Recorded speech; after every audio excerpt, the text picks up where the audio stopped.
Welcome back to S&S Contracting, and we're cooking with S&S again. Today we're going to make some homemade mayonnaise. There's a couple different ways of doing it, but this is the recipe I'm going to be doing today. So let's try this and hopefully it comes out right, because you know how I do stuff. It always does come out right. So you take one large egg, make sure it's clean, and you drop it in. I'm kind of using a blender cup. If you have a immersion blender, it works pretty good, or whatever you want to call it. Or you can use a food processor. But if you use food processor, use the smaller bowl. Okay, sometimes I do the egg first and just whip it by itself, and then other times I would add everything together, except for the oil, and then blend it. Okay, so what we will need is one large egg, 1 teaspoon of mustard, or about 1.5 to 1 tablespoon, not teaspoons, my bad, 1 tablespoon of mustard, or Dijon mustard, depending on which one you want to use. Or I usually use dried mustard, and I use 1.5 to 2 tablespoons of dried mustard. Sometimes a little bit more. Today I'm using about 2.5. Let's see. Need 1 tablespoon white vinegar, or you can use white wine vinegar or red wine vinegar. It's up to you. I just like to use white vinegar. You'll need a 4 tablespoons of fine sea salt, 1 cup of oil, vegetable oil or olive oil, and 1 teaspoon of fresh lemon juice, regular, or you can use the concentrated stuff also. And the lemon juice is optional, but to me it usually gives it that little bit of a tang, but not too tangy. And when we go through this, I'll go through with some stuff that I do a little bit differently. As usual, you know, I don't follow the recipe as I should half the time, but and the best part about like with mayonnaise and stuff, you can homemade mayonnaise, you can take and you can make it into your own salad dressing. If you want to make ranch with it, you can make ranch, or if you want to make a blue cheese, you can do your blue cheese, or you can use it on however you want. There's a lot of different things you can do with it. Alright, so we already got the egg in there. I'm gonna go ahead and add, I have all my dry seasonings already measured out. I did 2 tablespoons of the mustard. I used, instead of fine sea salt, I used fine sea salt and garlic, or garlic sea salt. And then I added a little bit of garlic powder to it. I added about a tablespoon of sugar, and then I put about another tablespoon of dry mustard in there. The sugar kind of gives it a different taste also. We go ahead and put that in there.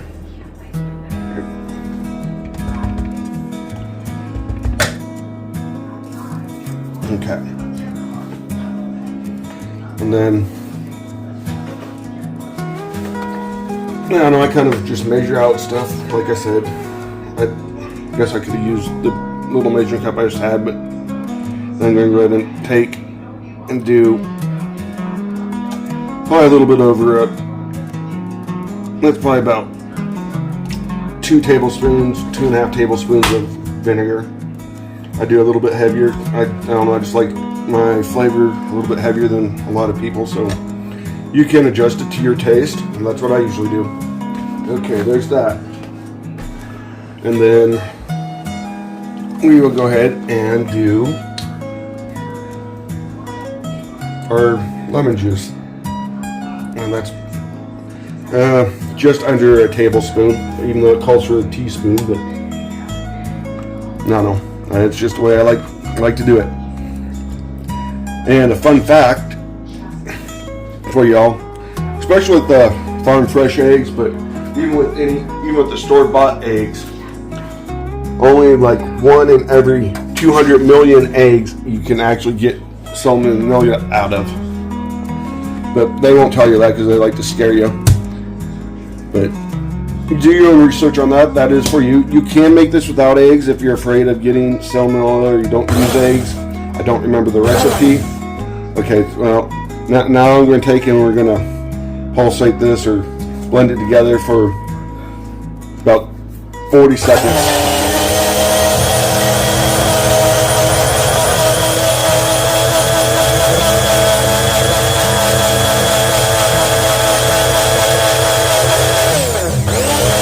Okay, that's probably close enough. Now, okay, with the oil, what I did today with the oil, I did a little bit differently. I have some garlic infused olive oil, but I love to make it with olive oil. It's just a lot healthier for you, and to me, tastes better.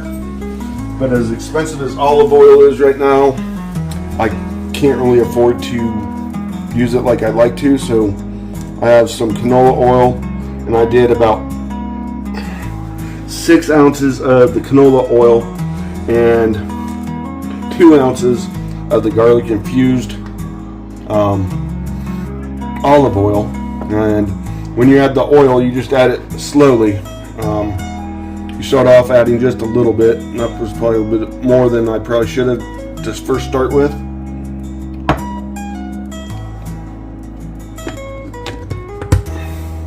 Sometimes I'll use a funnel and stick it through the lid so I can just keep on adding it. Actually, I'll show you how I do that. I'll show you how I do that here in just a second.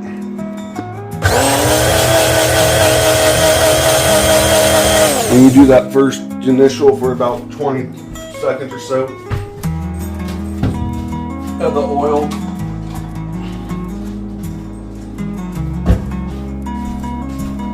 and then you just kind of slowly add more oil in as you go. Sometimes I'm talented enough to pour and hold the blender at the same time, but today I'm not having that kind of luck.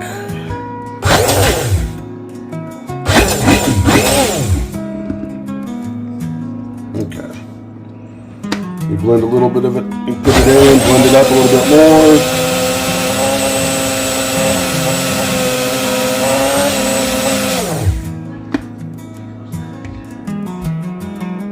And as it thickens up, you can put more in at a time.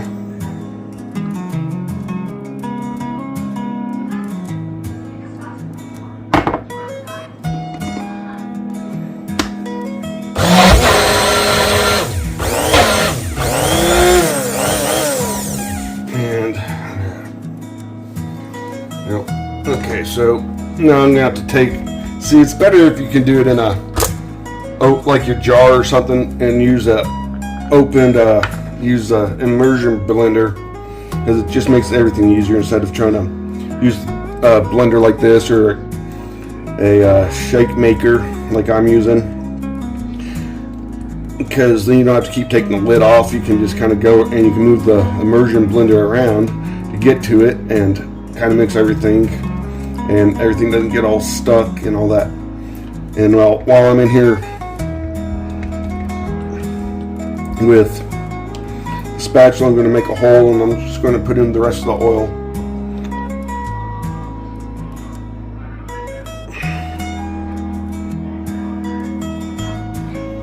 And this one, like I said, I used that infused garlic, so some of the garlic is down inside the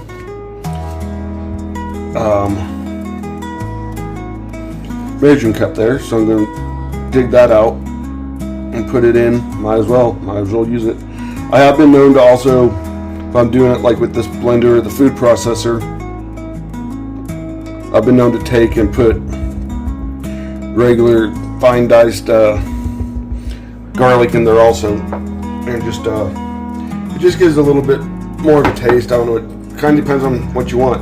And with mayonnaise, you can make it so many different ways. You can add different flavors. You can make it spicy. A lot of people, mayonnaise is also called aioli, which is a fancy name for mayonnaise.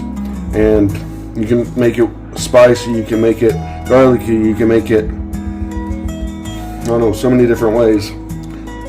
However you want. And then, like I said, you just put it in there, and you can just blend it until it all blends together. And try to get the rest of that oil and the garlic in there.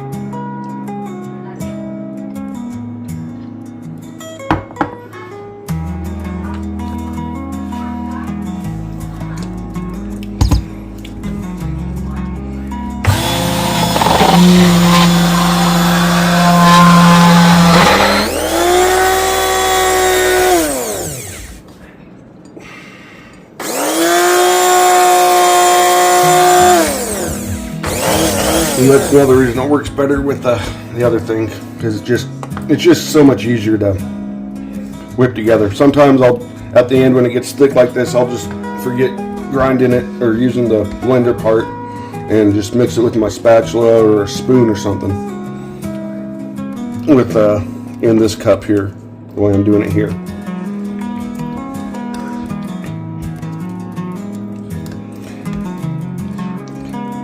And I know the sugar, and with the drier stuff, it kind of makes it more difficult too. That's why you usually take and mix it. I probably should have took and mixed all that together and blended it and then put the egg in. So everything would have been more mixed thoroughly, but it is what it is. And you use the whole egg. All right, well, here, let's see.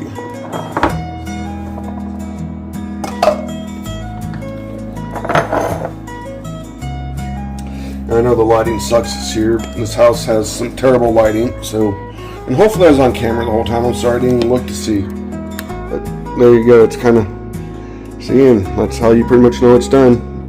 When everything's all mixed together, then you just transfer it over to a jar, a little mason jar, or if you have another jar at the house.